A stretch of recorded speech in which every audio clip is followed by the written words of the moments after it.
just the entrance of the speakers, and then you're going to go. Yeah, just for you to know. Andrew is fine, and yeah, just for you to know. Yes, it goes up. We just want to see to shoot the entrance of the speakers. Thank you.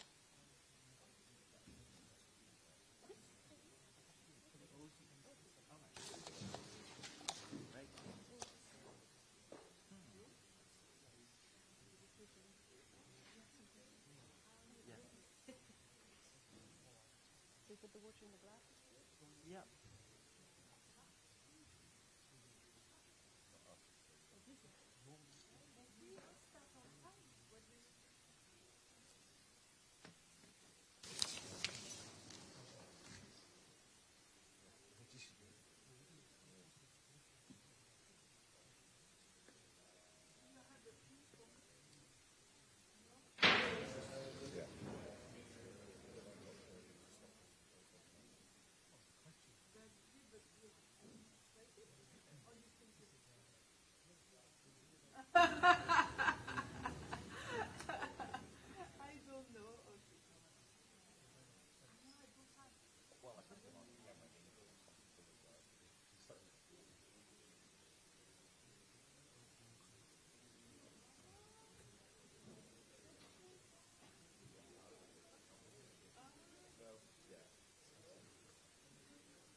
Ça, là, les... Non, non, non, pas ça. Les mettre bien. Peut-être.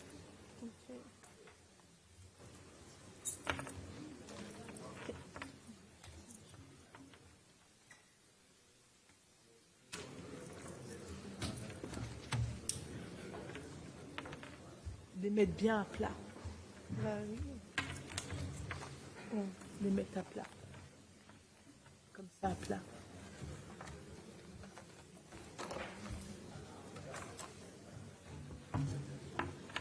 Voilà, c'est bon.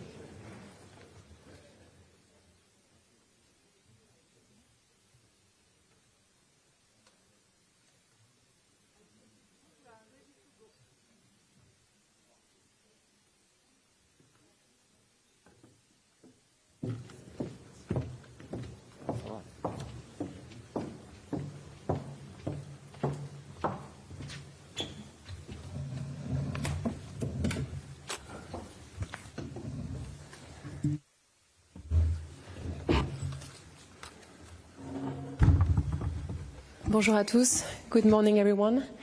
Welcome to this press conference at the midpoint of our games. Today, alongside with me, the president of the IOC, Thomas Bach, the president of Paris 2024, Tony Estanguet, and you know already Mark Adams, the IOC spokesperson. And I invite Thomas Bach to start with his opening remarks. Thank you very much, Anne. Good morning to all of you, and thank you for being with us and sharing some impressions on the first week of these wonderful Olympic Games Paris 2024. I think what we can say so far and what has become clear to everybody, France and the French people have welcomed the world with open arms and open hearts, and have given the world a glimpse of France and a glimpse of the passion of the French people for sport.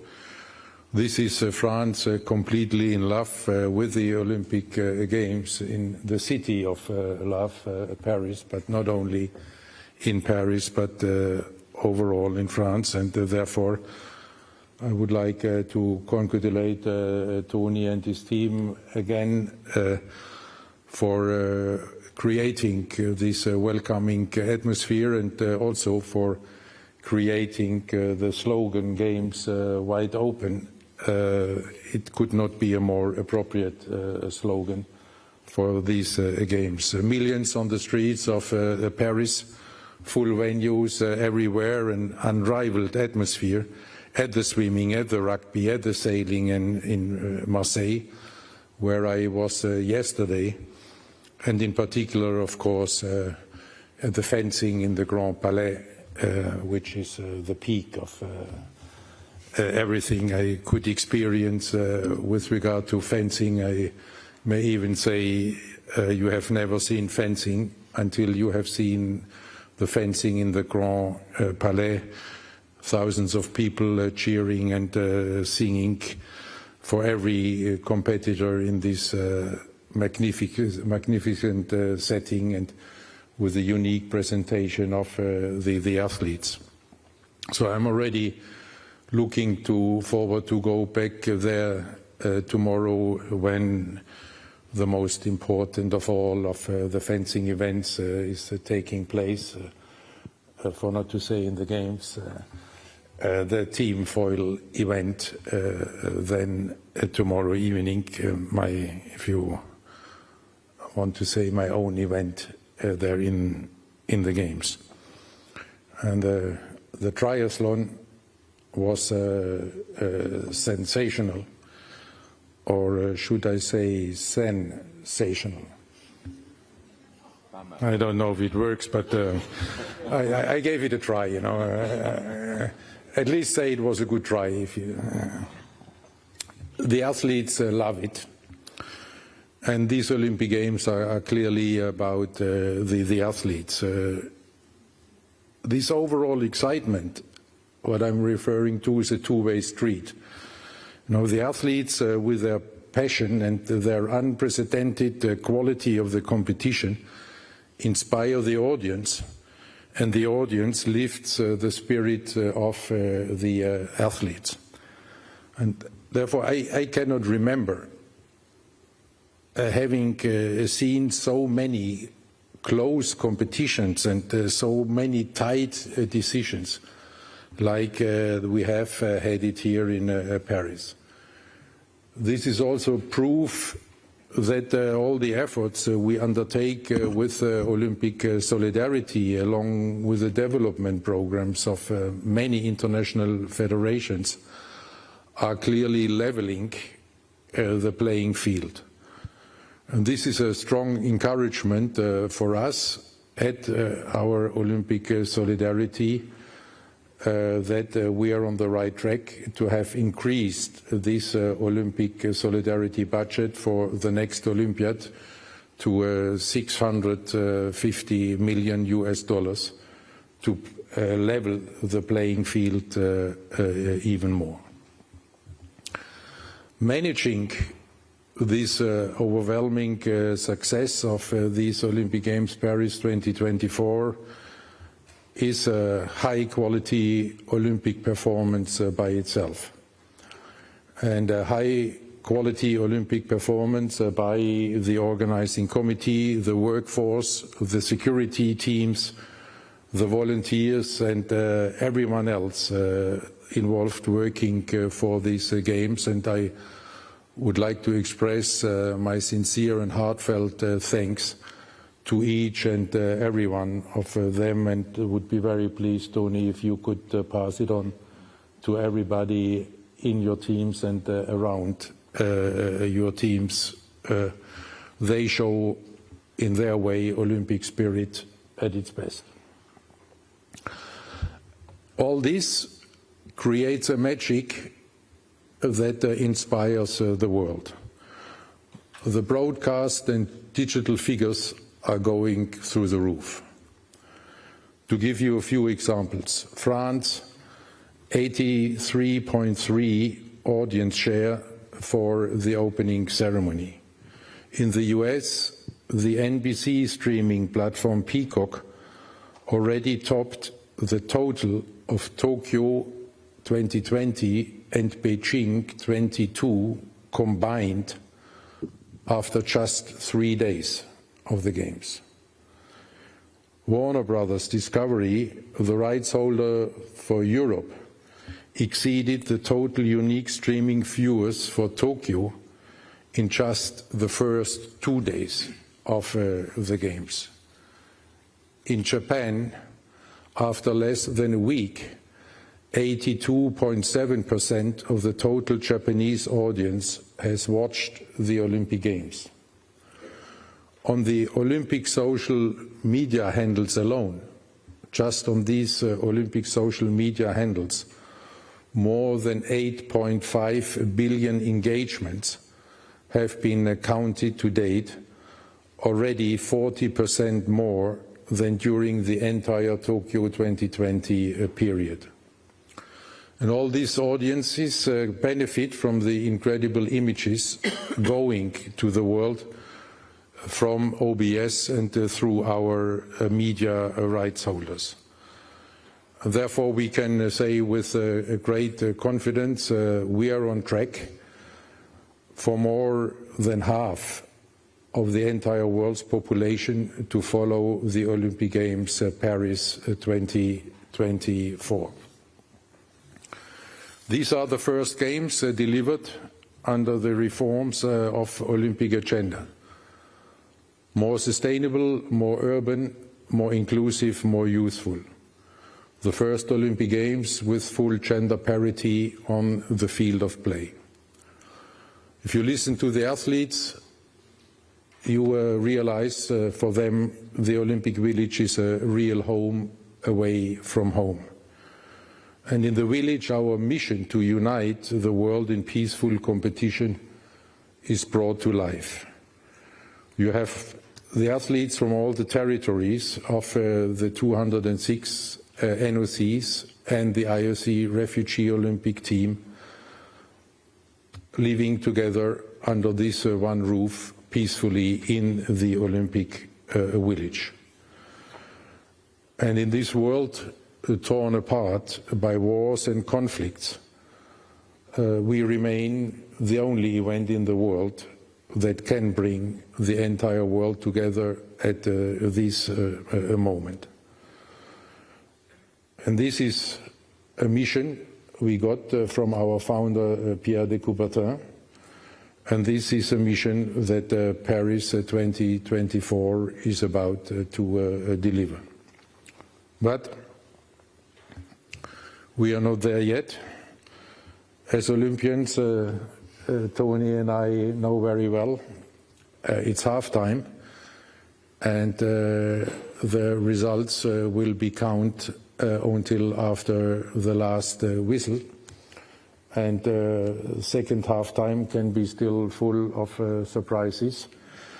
But we are also confident enough that after the performance of the first week, we can live up to all the surprises that may expect us, and that we can also then cross the finish line with an excellent result.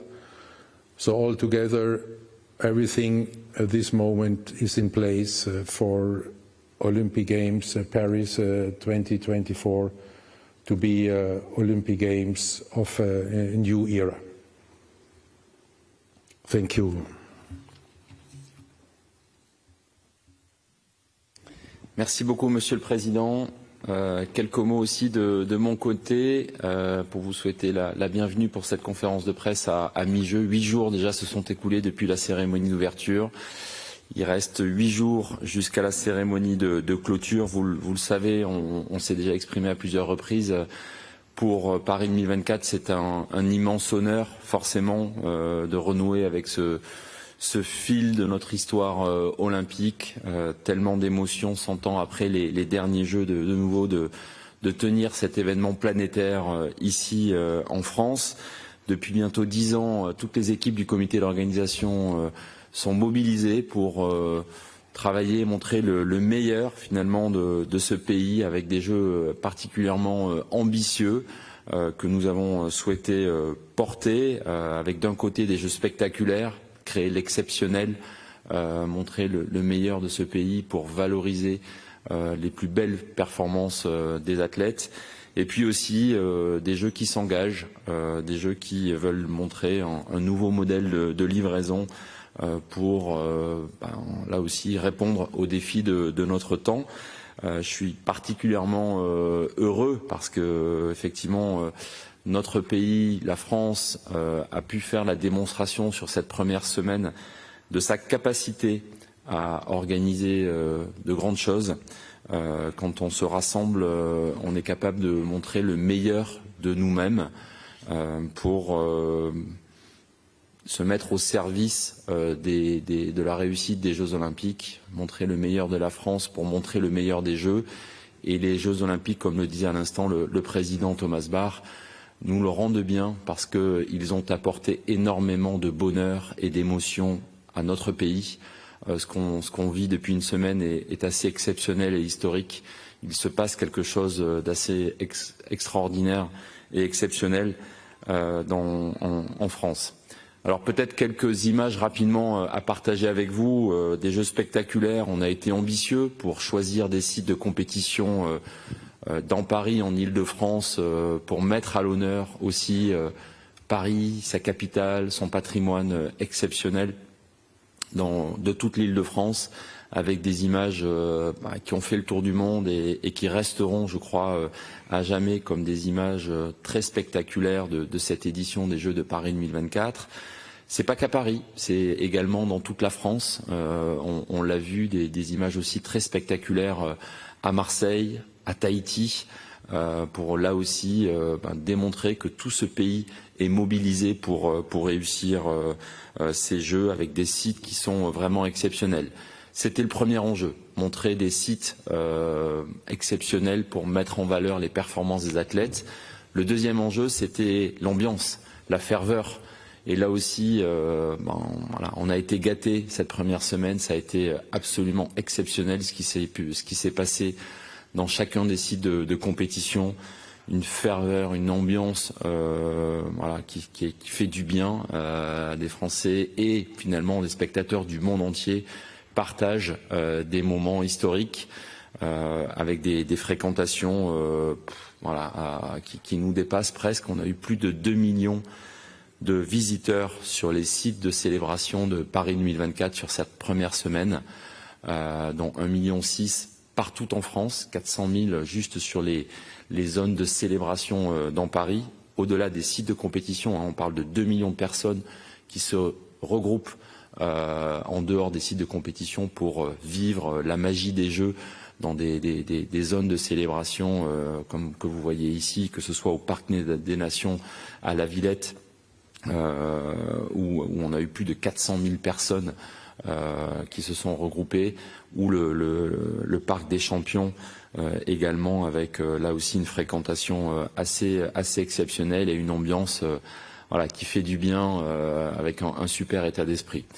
Peut-être un mot aussi sur la Vasque qui rencontre aussi un vrai succès. On a eu 160 000 réservations pour aller assister, faire des photos autour de cette vasque, et ça ne compte pas toutes les personnes qui se comptent par dizaines de milliers autour du périmètre sécurisé de cette vasque, mais on a vraiment une énorme fréquentation pour voilà, voir aussi cet objet particulièrement symbolique et majestueux de la flamme. Donc un vrai engouement, un vrai enthousiasme, une billetterie aussi qui fonctionne très très bien. Vous le savez, on a déjà battu le record historique de billetterie pour les Jeux Olympiques, et ça continue et on est ravis. Il reste encore quelques dernières opportunités. Je crois qu'on est à 93% de taux de remplissage jusqu'à présent, et on continue effectivement à avoir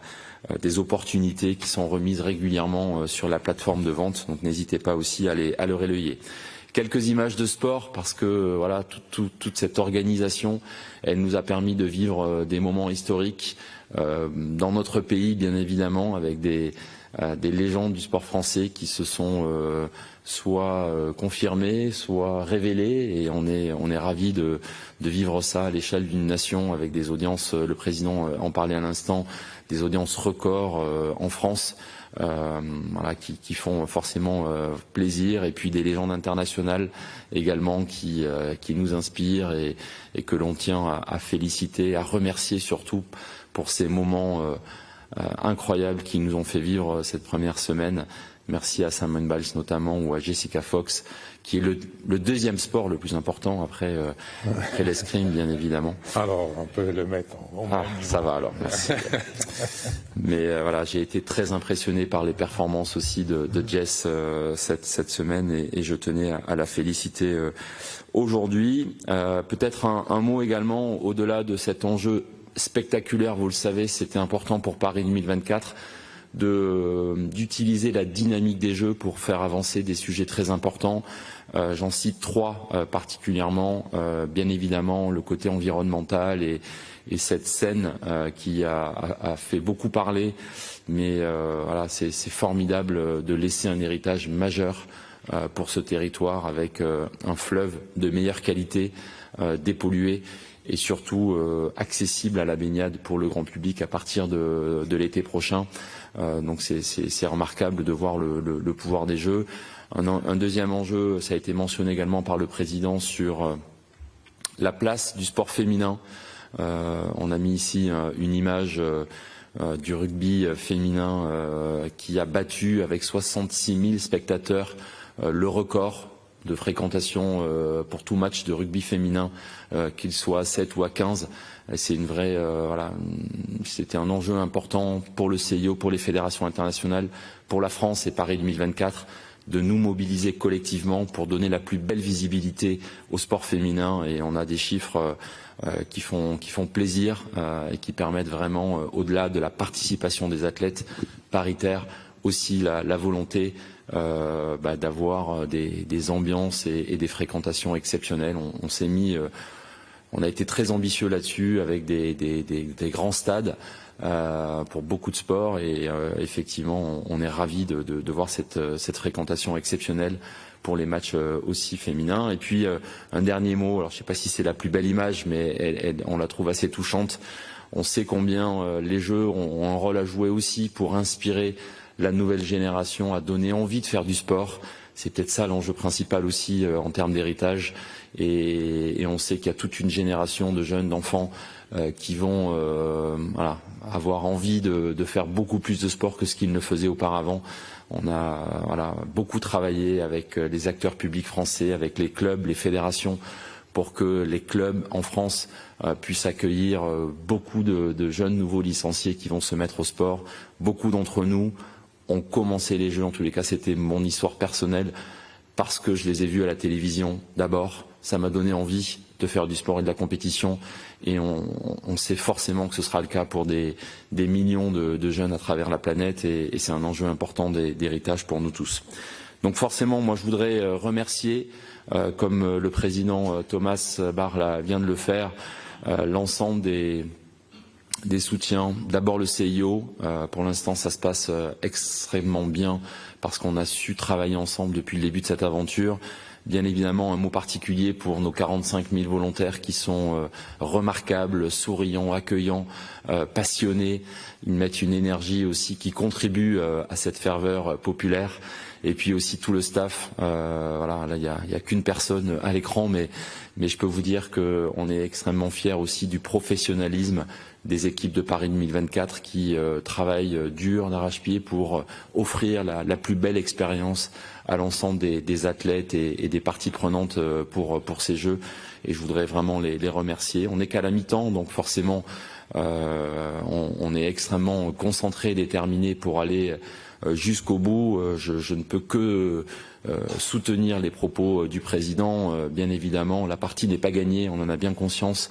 On est porté par une énergie très forte et très positive, mais on sait tous les défis qui restent à relever pour réussir ces Jeux, notamment aujourd'hui par exemple le Super Saturday.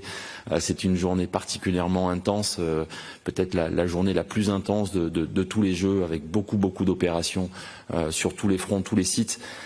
Des transitions déjà qui commencent à commencer pour la deuxième semaine, donc c'est une journée très intense et les équipes sont très mobilisées. Quelques mots quand même pour terminer avec ce qui reste à venir. L'athlétisme qui a commencé hier soir et voilà dans un stade plein dès le matin, c'était assez magique. On va avoir aussi une belle soirée aujourd'hui avec les finales du 100 mètres. La boxe qui va prendre la suite du tennis à Roland-Garros. On attend ça avec impatience. On aura le breaking aussi à la Concorde qui est très attendu et on a hâte de vous offrir aussi ces moments-là. Et puis le marathon pour tous qui est aussi une particularité de cette édition des Jeux. La dernière soirée avant la cérémonie de clôture, une belle participation et puis cette cérémonie de clôture qui s'annonce tout aussi exceptionnelle que la cérémonie d'ouverture. Là aussi, on a hâte de vous la présenter. Il reste encore des opportunités. N'hésitez pas aussi à les relayer. Elle s'annonce vraiment exceptionnelle. Et puis, bien évidemment, après, on garde aussi en tête que les Jeux continueront avec les Jeux paralympiques pour nous et tout autant d'ambition avec des sites aussi exceptionnels. On voit ici le site de la Tour Eiffel qui sera transformé en cécifoot, mais c'est l'ensemble des sites iconiques de Paris 2024 qui vont se transformer en site paralympique. Et là aussi, il y aura de très belles opportunités. Il reste aussi beaucoup d'opportunités en termes de billetterie et n'hésitez pas à les relayer parce que celles et ceux, et je crois qu'ils sont nombreux, qui se disent « Ah mince, j'ai peut-être raté une opportunité avec les Jeux Olympiques », il reste de très belles opportunités aussi pour les Jeux paralympiques et on sera là aussi concentrés, déterminés pour réussir de grands Jeux paralympiques. Voilà pour moi, je m'arrête là. Merci à tous. Thank you very much, gentlemen. Okay, ready for your questions. Let's start in the middle here with Carlos Grohmann, please, from Reuters. Thank you very much, Mr. President. I'm going to spoil the festive atmosphere. I'm asking you about boxing. There's been these two incidents in the last few days, and as long as these women keep on winning, this issue will remain in the forefront.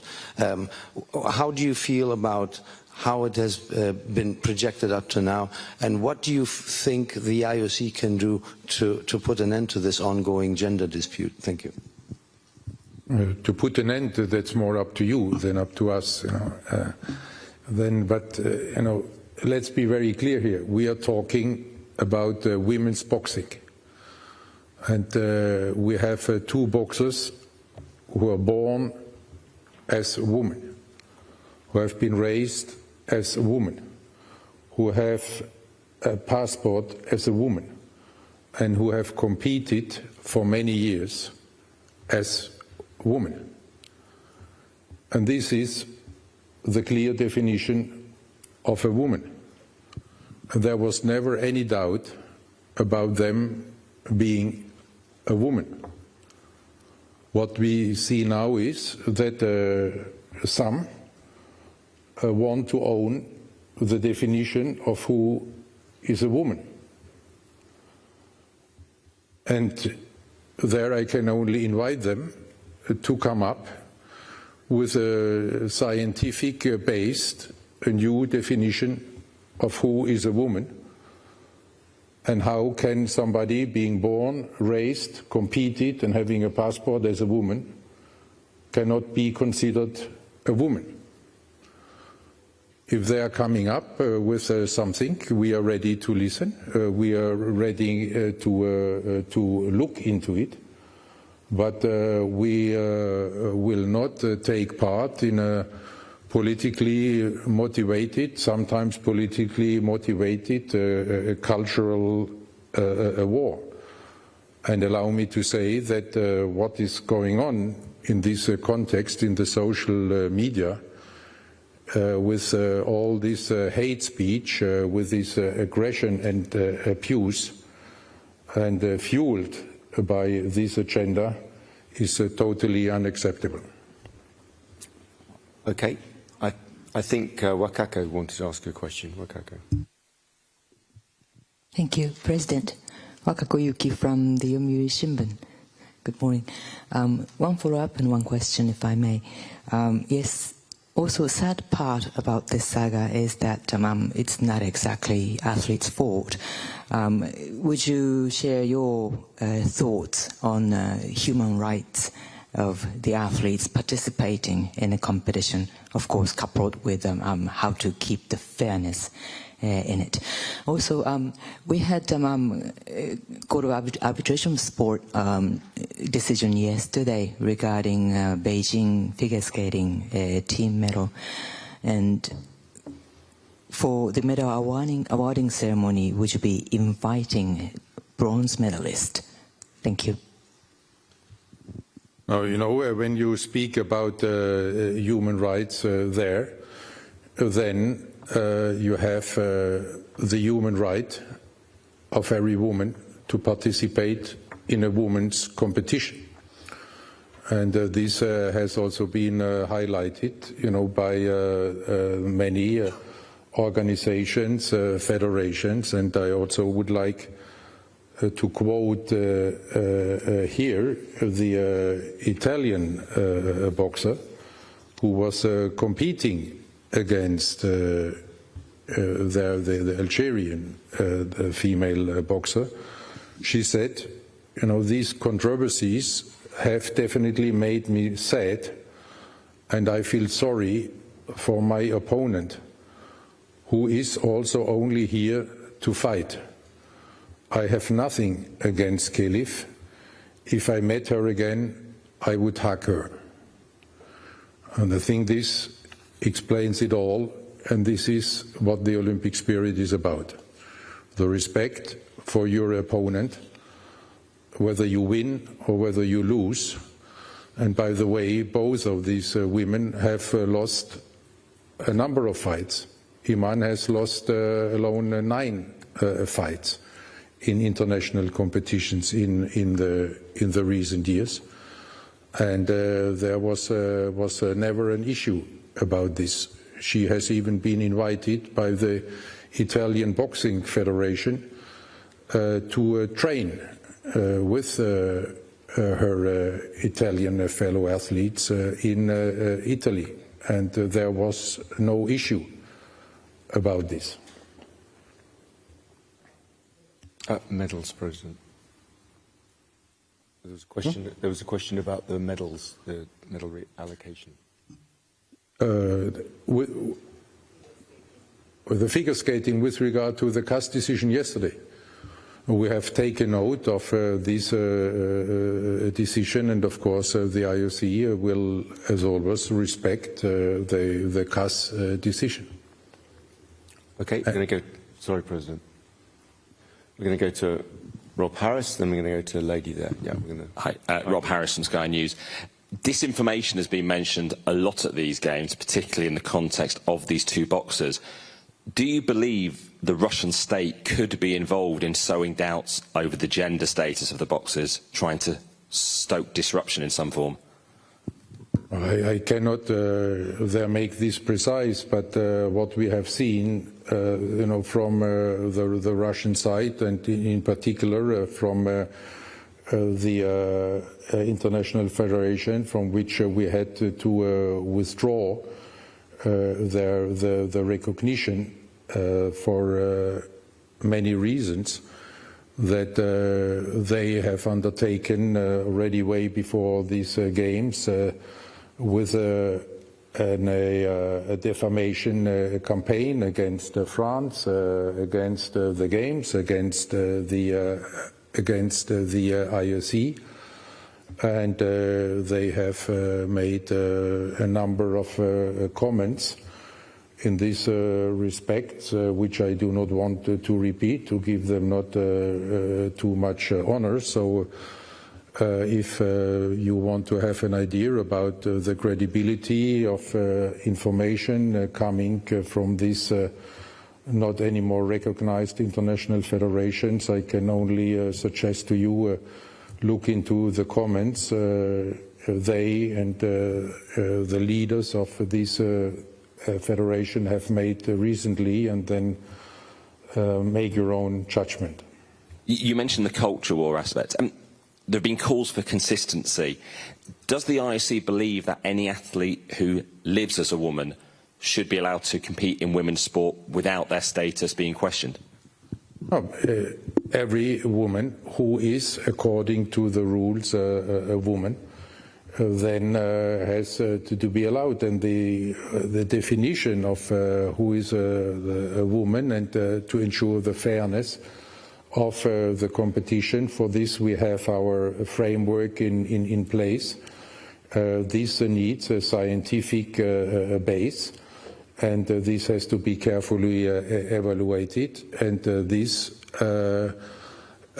is the only base on which you can find or come to a proper decision.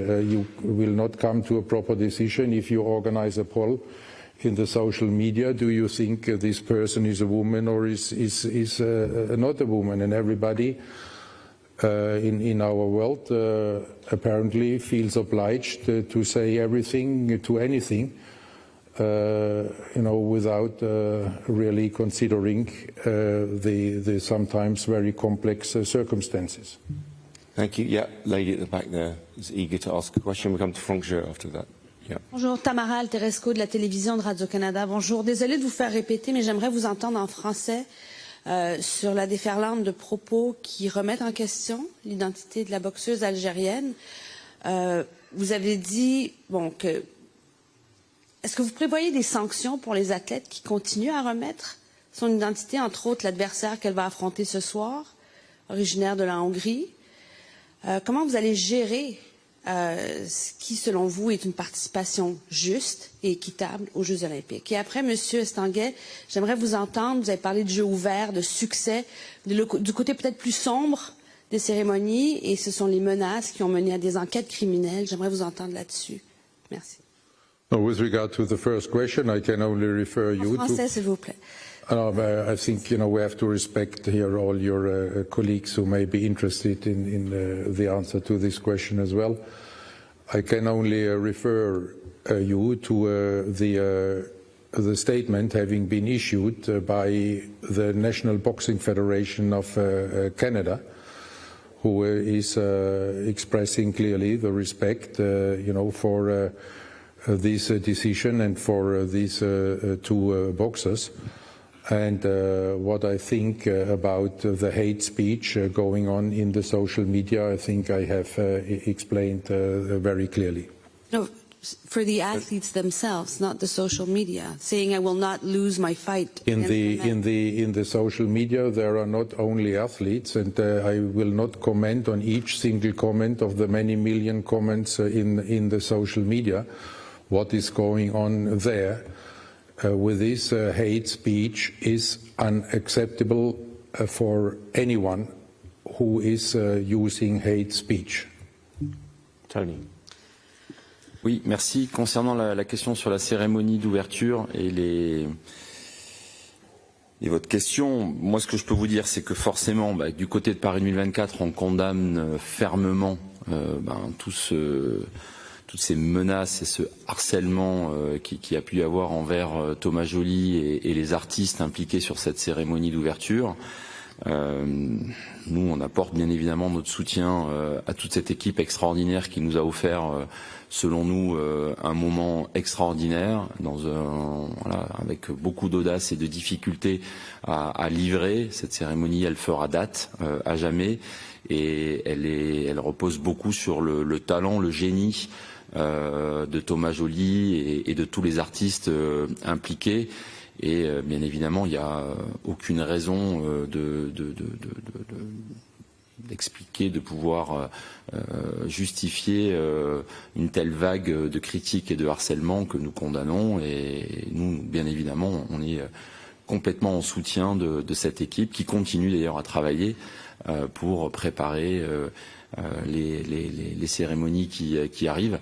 Donc voilà, j'ai pas grand-chose d'autre à dire. Je pense que Thomas Joly s'est déjà exprimé à plusieurs reprises sur ses intentions, qui étaient vraiment de rassembler. Ça a été de manière très très claire exprimé dans le Media Guide avant la cérémonie d'ouverture sur l'ensemble de ses intentions. Voilà, si certains se sont sentis offensés, on en est vraiment désolé. Mais en tous les cas, du côté du comité d'organisation, c'est un total soutien derrière Thomas Joly et toutes ses équipes, et une condamnation extrêmement forte de toutes celles et ceux qui se permettent d'harceler ces artistes-là. Okay, we're going to go to Franck Jeux, and then man in the red top. Et bonjour, une question pour Tony. Est-ce qu'il y a un effet aux Jeux Olympiques sur la billetterie des Jeux Paralympiques, comme tu l'espérais, et si oui, à quel niveau, quels sont les chiffres? Merci. Oui, merci. Effectivement, depuis le début de ces Jeux, il y a un impact. On continue à vendre des billets pour les Jeux Olympiques, et ça c'est plutôt bien. On est sur un rythme de 30 000 billets par jour. On en est très heureux parce qu'il reste encore quelques dernières opportunités sur cette deuxième semaine, et n'hésitez pas à relayer ces opportunités pour toutes les compétitions sportives et pour la cérémonie de clôture. Il reste des opportunités, et il y a, je confirme, également un impact plutôt très positif sur la billetterie paralympique. C'est en train de décoller, on en est très content. Il reste encore plus d'1,5 million de billets à la vente, donc il y a encore beaucoup d'opportunités forcément extraordinaires pour ces Jeux paralympiques, dans des sites extraordinaires, des athlètes extraordinaires. On s'attend à ce qu'il y ait la même ferveur dans les stades, et c'est pour ça qu'on souhaite que le grand public puisse aussi profiter de ces moments-là. Gentleman in the red top, and then 2 rows behind afterwards. Yeah, gentleman in the red top first, yeah. Bonjour Monsieur le Président, Robert Frozy de Radio-Canada, je vais vous faire pratiquer votre français, comme d'habitude. C'est cruel comme question, mais est-ce que vous avez eu un coup de cœur particulier? On en est à la première semaine. Hormis l'escrime, est-ce qu'il y a des athlètes, comme par exemple Summer McIntosh, notre Canadienne, qui est la Léon Marchand de la natation. Est-ce qu'il y a vraiment un coup de cœur que vous avez eu? Est-ce qu'on peut avoir une réponse en français? Oui, on a vu des performances des athlètes extraordinaires et je ne suis pas en position de donner priorité à l'un ou l'autre, mais c'est que déjà la première semaine de ce jeu a confirmé que les Jeux olympiques, ce sont les Jeux où des légendes sont confirmées, où les légendes sont nées. Et on a vu les deux déjà pendant la première semaine à plusieurs reprises. C'est pourquoi je viens de dire que ces Jeux olympiques sont des Jeux pour les athlètes où les athlètes jouent clairement le rôle qu'ils méritent, le rôle majeur. Okay, the gentleman just there. Yeah, that's it. Yeah, thank you very much. This is Jeff Wang from Radio Free Asia. My first question is about your standard of showing slogan in the menus. Yesterday, in the menu for semi-final men's double of badminton, there is one person, audience from Taiwan, showed up with a towel with Taiwan, the two words, Chinese words on the towel, but the towel was grabbed by your staff. So what's your standard of showing a slogan in the menu? Do you think your staff has overdo it? The second question about your anti-doping policy. There's a lot of controversy about imposing anti-doping tests over Chinese swimming team. I want to know, are you still working on that? Especially after Pan Zhanle broke the world record the day before. Are you planning to do more such anti-doping tests over Chinese swimming team? Thank you so much. Yeah, I mean, I can take the first one. Obviously, the terms, unless you want to, President, just to say that the terms on the ticketing apply. I can't speak about that specific issue. I hadn't seen it, but the terms are very clear on the ticketing. If you read the terms on the ticketing, I think it's pretty obvious. I don't want to talk about specifics, but I think that's pretty obvious. And your second question? Is with the anti-doping, as you know, the IOC has delegated the entire anti-doping system to the International Testing Agency, which is under the authority of WADA, and all the sanctions to the CAS, to the CAS panels. They're in this respect, so it's up to these anti-doping entities, and when it comes to swimming, in particular, together with World Aquatics, to determine the decisions on anti-doping, to determine the number of tests, and in this way to ensure a fair Olympic Games for everybody. Okay, gentleman here, then Tracy, I think wanted to... Bonjour, Bruno Fraioli de sportbusiness.club. J'ai deux petites questions. La première sur la qualité de l'eau par rapport aux épreuves de baignade, de natation. Chacun a un plan B, mais où on en est aujourd'hui, à quelques jours. Et la deuxième, on voit beaucoup de maillots, de tenues des volontaires en vente sur des sites de revente. Hein, on en connaît en France. Avez-vous des commentaires dessus? Merci.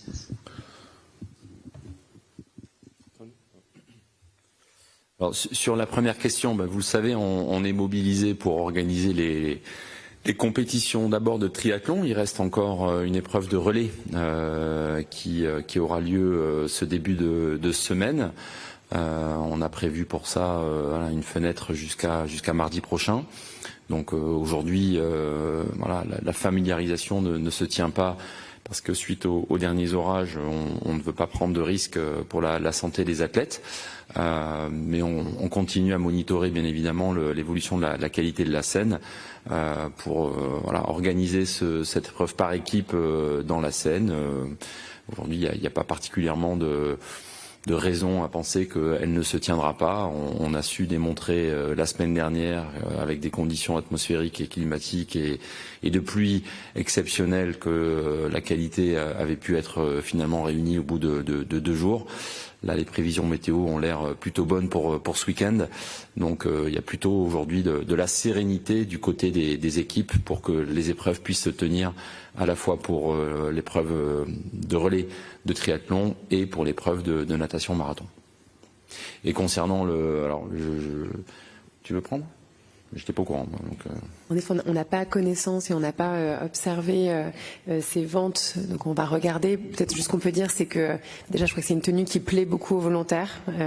C'est une tenue de travail et c'est aussi une tenue qui, voilà, les distingue parmi l'ensemble des staffs. Et donc on sait qu'elle leur plaît beaucoup. Voilà, donc c'est une tenue de travail avant tout pour eux et on espère qu'ils la conserveront jusqu'à la fin de leur mission pour pouvoir incarner, représenter au mieux cette équipe des volontaires. Et elle leur est offerte, bien évidemment. Tracy Holmes, and then we're going to go to the chap just back there, and then Jacqueline. Tracy Holmes, Australian Radio Network and the Sports Ambassador podcast. I've got 2 questions, if that's all right. President Bark, the IBA has issued a statement saying they're going to financially reward the Italian boxer who pulled out of the fight against the Algerian. Will there be an IOC investigation, given you're running the boxing contest, regarding whether financial promises were made before that bout? And my second question is to Tony. Yesterday I saw on the television broadcast that you and President Macron were at the swimming pool to see the sensational superfish Léon Marchand win his 4th gold medal, and then miraculously you were at the BMX racing to see gold, silver, bronze to the French team, which again was amazing. So do you and the President have body doubles, or can you offer some advice on how we too can get quickly from venue to venue to be able to take in more action like that? Because it must rate as one of your fondest memories ever okay, Tony, in sport. Come on now. What's your secret, Tony?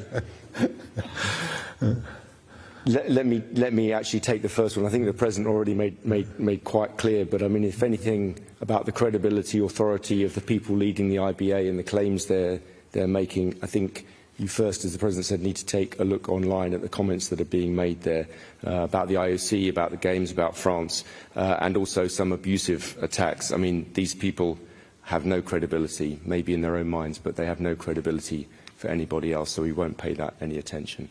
And then for the nicer question, Tony's going to tell you how he teleports from one place to another. Where's your avatar? No, yesterday was a very important day for Team France, historic day, with the first, as you said and mentioned, 1, 2, 3 medalists, French medalists on the same event since 1 centenary, I guess, or...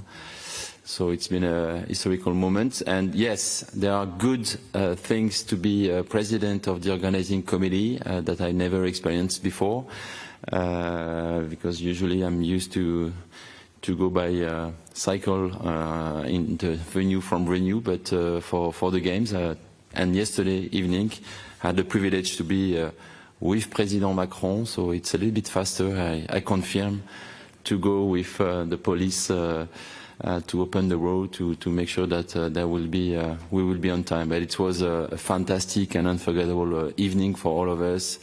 Teddy Riner, Léon Marchand, and the BMX in 3 hours or 4 hours. What a day! Okay, we're going to take 3 more questions. Jacqueline, gentleman there, and then a gentleman over there's been waiting a while. Hi, President Bark. Jacqueline Magnay from the Australian newspaper.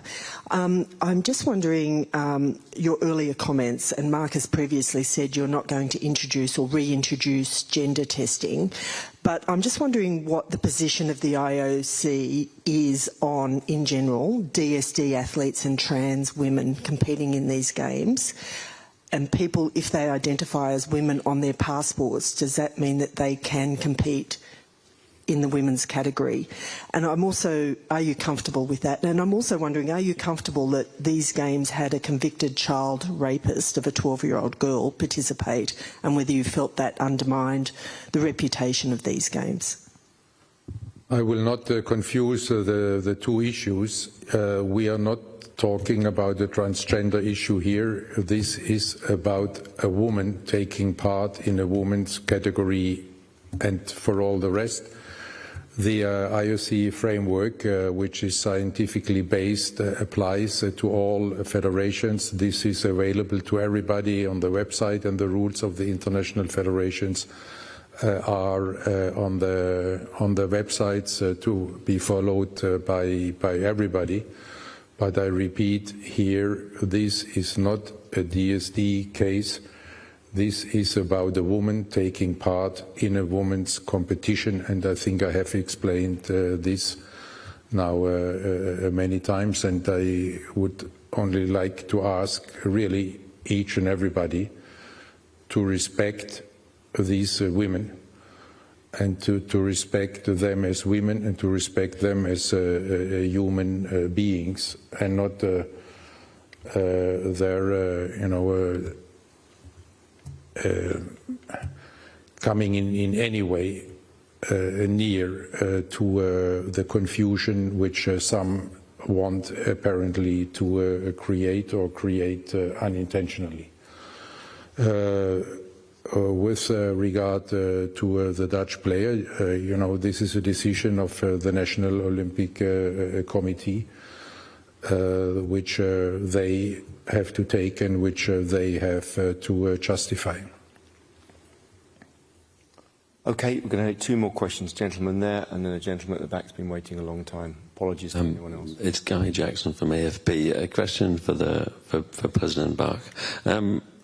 The IOC runs boxing now because of problems with the previous governance. Why not take, here's a suggestion, why not take the approach of World Athletics, which had trouble with athletes, with very high, women athletes with high testosterone levels, and brought in a program where they have to undergo treatment for that to lower the testosterone levels, and then you do away with the doubt that you have at the moment with this boxing competition, because it is doubt. That's why we're still talking about it, to be quite honest, with respect. Just a little follow-up question: is boxing still, does it deserve its place at the next two Olympics after all this? Thank you. Our approach is scientifically based. It is based on a broad consultation with everybody concerned in this. And this framework also explains very clearly the procedure international federations should follow when they establish their own rules. In order to respect, on the one hand, the human rights, and on the other hand, the priority what a sports federation has to do, a fair competition, and this is what the IOC has been doing also in this respect. And with regard to the second question, very clearly yes. Boxing is one of the most global sports. Boxing is a sport with high social values.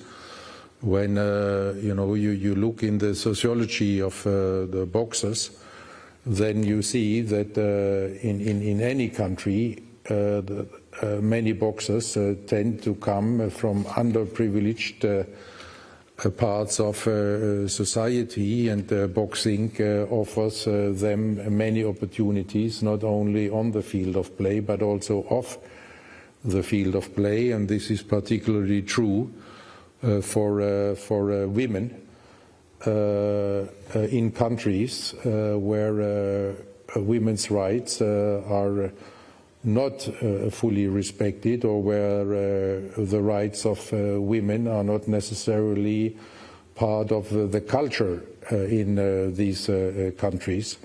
And this is why it is even more deplorable of what is happening with Iman there in the social media, because she also has made it very clear many times that she is standing there for the rights of the women in her country, and that boxing gives her the opportunity to express herself and also to gain the confidence to do so. I believe I'm right in saying she's a UNICEF ambassador in her country. Just to add to that. Okay, final question there. Cheers, Mark. Thanks. It's Geraint Hughes from Sky Sports in the UK. Question for the President. It's on the boxing again. Given the IBA still has significant influence within boxing, what does the boxing community need to do to pull away from it, to have a new recognised world federation, which I know is what you want, but how can that happen? How can you help that? And a follow-up question on that is, if need be, for Los Angeles 2028, as you say, you want boxing to remain in the Olympics, would you organise the boxing for a third successive Olympic Games, if need be? First of all, we want boxing in the program of the Olympic Games. This is the target. But the boxing can only be in the Olympic Games in LA if we have a reliable partner. So now the national boxing federations, they have to make their choice. It's up to them. If they want their athletes to win medals in Olympic Games in a fair competition with an international federation with a good reputation, with good governance, with a clear anti-doping policy, with financial transparency, then they must found an international federation as a partner for the IOC. It is in their hands and for their athletes to win medals if they want them to win medals. And so we are monitoring these different moves, but it's up to the national federations, of course, there to do what they think is good for their athletes. And then, if they are getting there, then we will look into it, and then the conditions for recognition will be the same as for the recognition of any other international federation. Thank you very much. We're coming up to the hour mark, so thank you very much for the questions and thank you very much for the responses. We will see you at our normal time, Anne and I, at 11 o'clock tomorrow, and we'll bring along a few volunteers. Hopefully they've still got their uniforms. Thank you very much. See you tomorrow. Okay, and enjoy the games.